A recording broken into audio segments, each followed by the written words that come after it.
OCD has this way of tricking us into believing that we need to be ready before we take action, but actually this is something that tends to hold us back. In today's episode, I'm going to be talking about why it's so important to take action even when you're not feeling completely ready.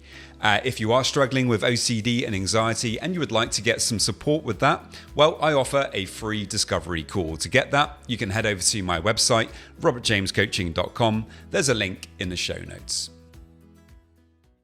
Don't let what you cannot do interfere with what you can do. John Wooden. And I love this quote because so often, we're focused on OCD, on our limiting beliefs, the things that we tell ourselves about OCD, about our ability to change, about our ability to deal with discomfort and anxiety. And we tell ourselves these very negative stories. We convince ourselves that we can't change. That OCD has created this situation where, whenever a certain thought or situation comes up, that we have to do these compulsions, and we can't not do that because it creates this awful anxiety. And we feel that we have to give into it, that we're kind of powerless in this situation. And that simply isn't true at all. But in order for us to kind of prove that to ourselves, we have to be willing to start taking action when we're not really feeling kind of ready. There might be all sorts of things that you can't do right now, but that doesn't mean that you won't be able to do them in the future. And actually, the only way that you're going to be able to prove that to yourself is to start kind of taking action today, to really focus on, what are some of the things that you can start doing that are going to enact change in your life. And, as I talk about a lot on this podcast, it's not necessarily about throwing yourself into the deep end and doing, the most difficult exposures first. It's about thinking about what can I do today? What are some small steps that I can take that will get me moving in the right direction? I think so often we put ourselves under enormous pressure, where we're like, well, I have to do this and I have to do that because only once I've done those things will I feel that I've really kind of put OCD in its place. I've overcome my fears. I've pushed past my boundaries. But again, that's a limiting belief. You don't have to take on the biggest things.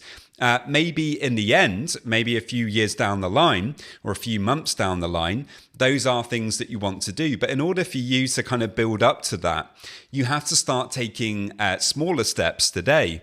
And, I think so often with OCD, we're waiting to feel a certain kind of way until we take that action. Certainly that was true for me. I kind of felt that in order for me to kind of move forward with OCD, well, first of all, I had to feel the right way. I had to reduce the anxiety, or I had to feel the right level of confidence in myself. I had to know the exact way I was going to do the thing.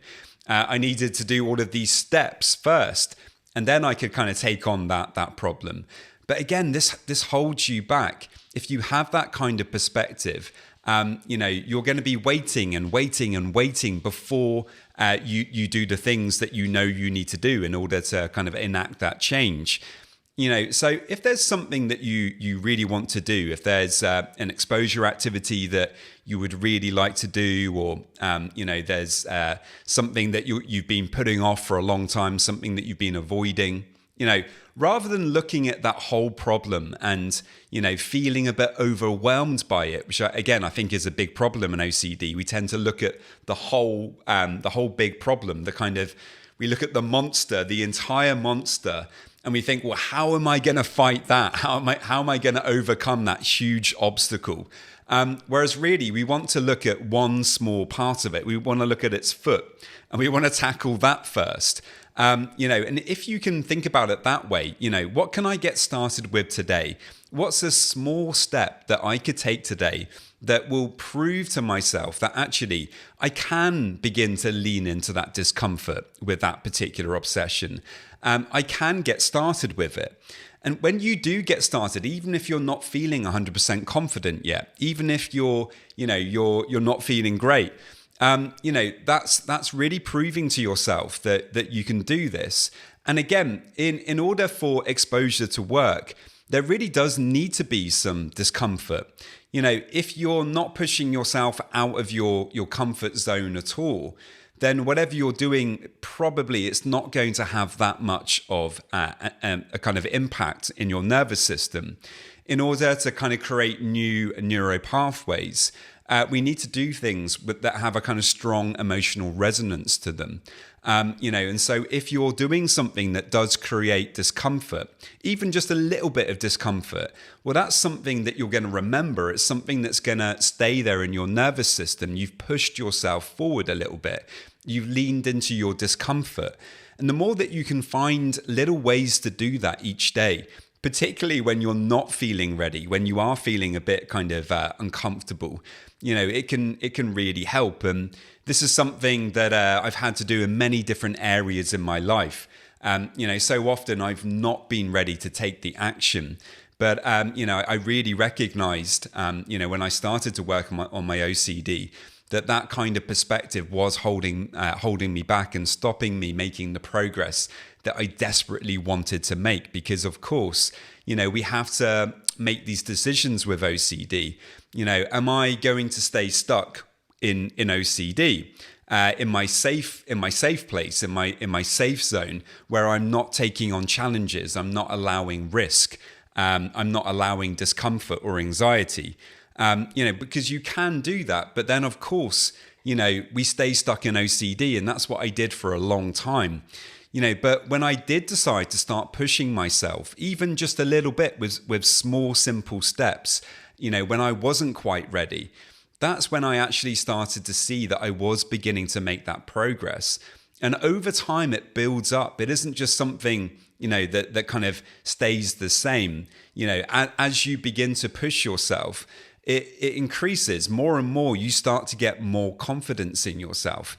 Exponentially, you start realizing that, you can do many more things than you thought. You start to get more and more confidence in your ability to change. And this is when OCD takes a back seat in your life. It's no longer such a big thing because you've proved to yourself that you can feel difficult emotions. You can allow anxiety to be there in the background. You don't have to feel just right before you take action. And that's a really liberating thing to experience. So many thanks. Please do remember, I do offer a free discovery call. To get that, you can head over to my website, robertjamescoaching.com. There's a link in the show notes, and I will see you next time. This video is for educational purposes only and is not a substitute for professional mental health advice, diagnosis, or treatment.